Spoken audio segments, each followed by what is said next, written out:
आइए अब आम आदमी पार्टी के प्रमुख सदस्यों की भूमिका की समीक्षा करते हैं।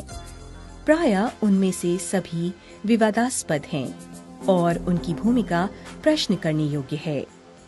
बहुत से लोगों के लिए अन्ना हजारे केजरीवाल के गुरु हैं, मगर वास्तविक गुरु अरुणा रॉय हैं, जो नेशनल एडवाइजरी काउंसिल की अध्यक्षा रही हैं, जिन्होंने प्रधानमंत्री मनमोहन सिंह के निर्णय को प्रायः सरकार की तरह प्रभावित करने का काम किया और जो कांग्रेसी सरकार तथा सोनिया गांधी से जुड़ी रही हैं।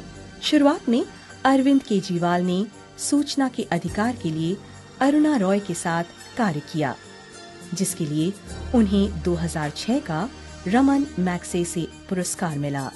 ये आरटीआई कानून का काम अन्ना हजारे द्वारा पहली बार सन 2000 में महाराष्ट्र में शुरू किया गया था।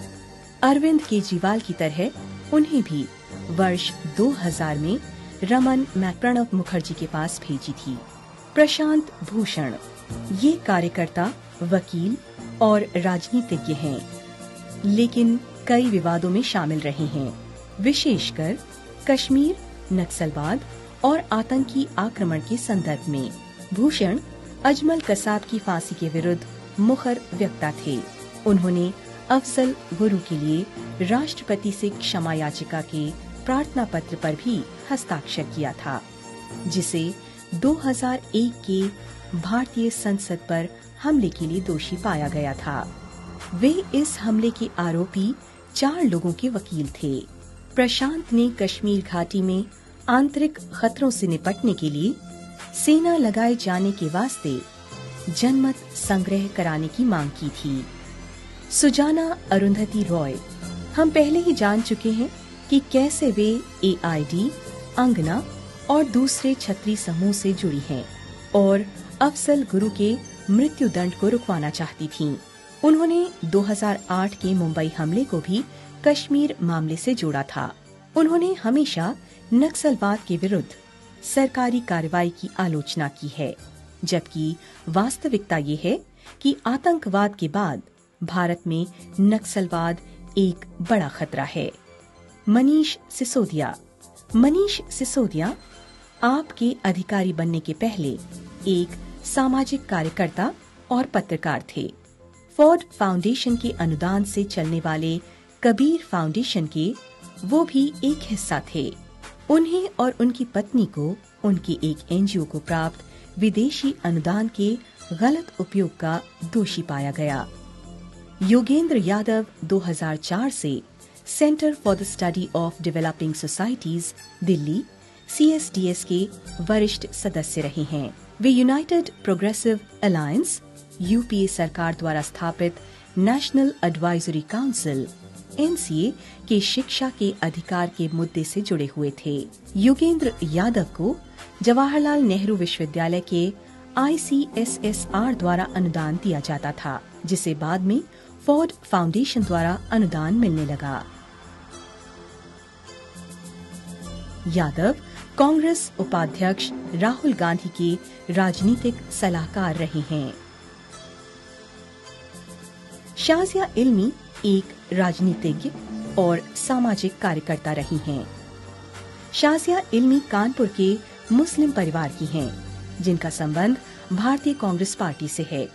शाजिया इल्मी को कुमार विश्वास जैसे आप नेताओं के साथ किसी को समर्थन देने के बदले उससे पार्टी के लिए पैसा लेते हुए स्टिंग ऑपरेशन में देखा गया था। उनके पास लगभग 37 करोड़ की संपत्ति है। हर्ष मंदर अरुणा रॉय की तरह वे भी सोनिया गांधी द्वारा स्थापित नेशनल एडवाइजरी काउंसिल के सदस्य थे। प्रशांत भूषण व अन्य दूसरे लोगों की तरह वे भी उन लोगों में से एक हैं जिन्होंने सिफारिश की थी कि अफजल गुरु को फांसी पर न लटकाया जाए। मेधा पाटकर, हम पहले ही उनके दोहरे चरित्र और राष्ट्र विरोधी गतिविधियों को देख चुके हैं। मीरा सान्याल, आप लोकसभा उम्मीदवार मीरा सान्याल राजनीति में आने के लिए रॉयल बैंक ऑफ स्कॉटलैंड को छोड़ चुकी हैं। वो प्रदान के बोर्ड की सदस्य हैं, जो कि एक NGO है और भारत के ग्रामीण इलाके के नक्सली क्षेत्रों में काम करता है। गोपाल राय सोनिया गांधी की NAC के पूर्व सदस्य, जो कि all India students union CPI ML से संबद्ध के अध्यक्ष थे और जो अपनी माओवादी सोच के लिए जाने जाते हैं। क्यों कांग्रेस सरकार के नेशनल एडवाइजरी काउंसिल के इतने सारे सदस्य अब आपके साथ हैं? क्या आप Ghulam Nabi file, AID, foil, कायर, IAMC, अंगना, अरुंधति, मेधा पाटकर, हर्ष मंदर, तीस्ता शीतलवाड़, प्रशांत भूषण, गोपाल राय के बीच के गठजोड़ को देख सकते हैं? आप और कांग्रेस के बीच के गठजोड़ को देख सकते हैं? लोगों ने पूछा कि क्यों अरविंद केजरीवाल की दिल्ली सरकार को कांग्रेस पार्टी ने समर्थन दिया।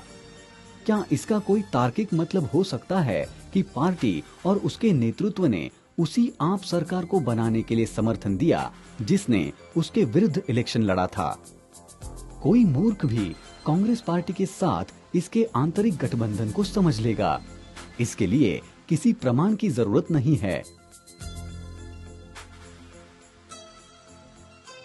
अंततः हम प्रमुख भारतीय मीडिया पर भी एक नजर डाल लें, जिसने अरविंद केजरीवाल और आप को गैर आनुपातिक कवरेज दिया है।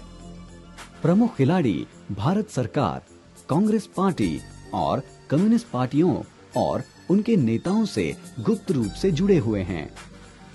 आज आपके सबसे बड़े समर्थक हैं कुछ बड़े मीडिया घराने।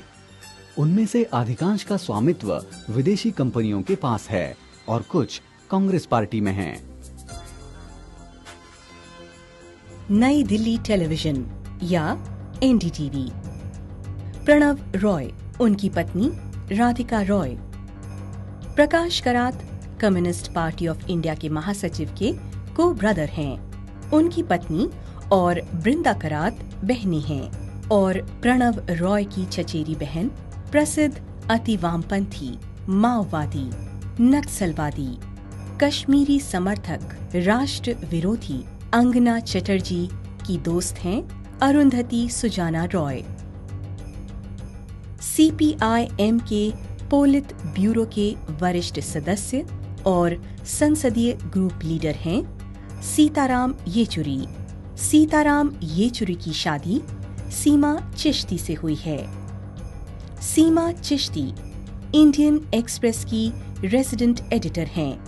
नरसिम्हन राम द हिंदू न्यूज़पेपर के एडिटर इन चीफ हैं। वे communist student group student federation of India के पूर्व नेता हैं। NDTV की बरखा दत्त और हिंदुस्तान टाइम्स के वीर संघवी UPA संगठन के बिचौलिए हैं, जो राडिया गेट स्कैंडल में उजागर हुए, जो बाद में 2G के घपले से जुड़ गया। और ये दोनों अपनी क्षमताओं का उपयोग करके इलेक्ट्रॉनिक मीडिया में कांग्रेस और आप के वास्तविक प्रवक्ता बने हुए हैं। इसके बदले में नेहरू खानदान या कांग्रेस पार्टी द्वारा बरखा और संघवी को पद्मश्री से नवाजा गया और दूसरे आर्थिक लाभ दिए गए। बरखा दत्त का व्यक्तिगत जीवन भी रहस्यों से भरा है। कुछ लोग बताते हैं कि उन्होंने 2 शादियां की हैं। उनके दोनों पति कश्मीरी मुस्लिम हैं। NDTV हमेशा कश्मीरी अलगाववादियों को ज्यादा स्थान देता रहा है, जो भारत से आजाद होना चाहते हैं। ये तीस्ता शीतलवाड़ और अरुंधति रॉय जैसे लोगों को भी अच्छा कवरेज देता रहा है।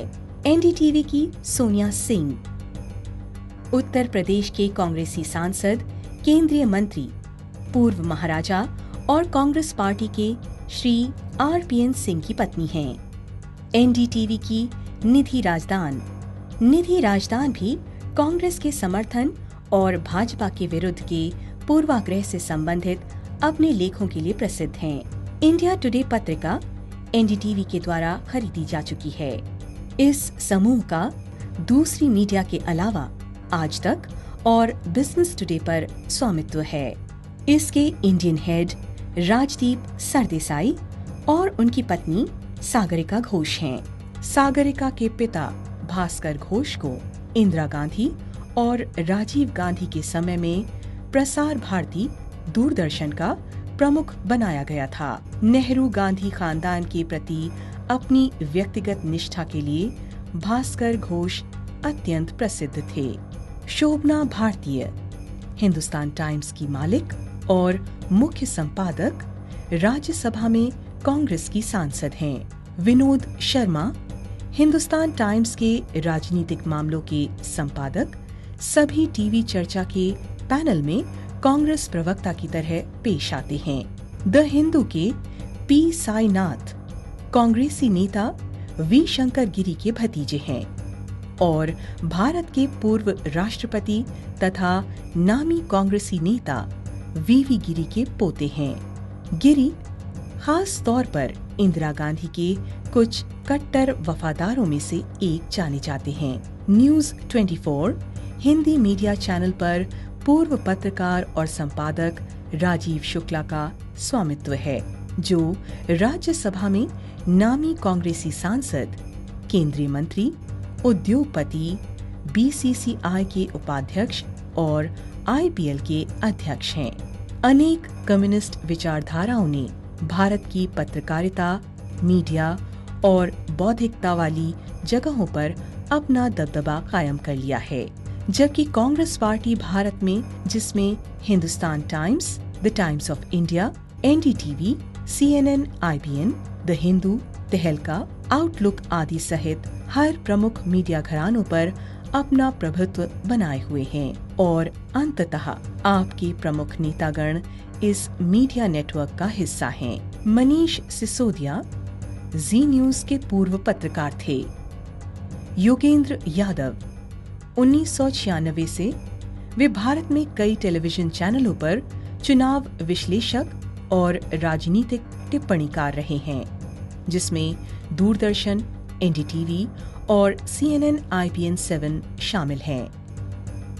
शाजिया इल्मी पहले एक टीवी पत्रकार और स्टार न्यूज पर एंकर थीं और आशुतोष IBN 7 के पूर्व प्रबंधक संपादक थे।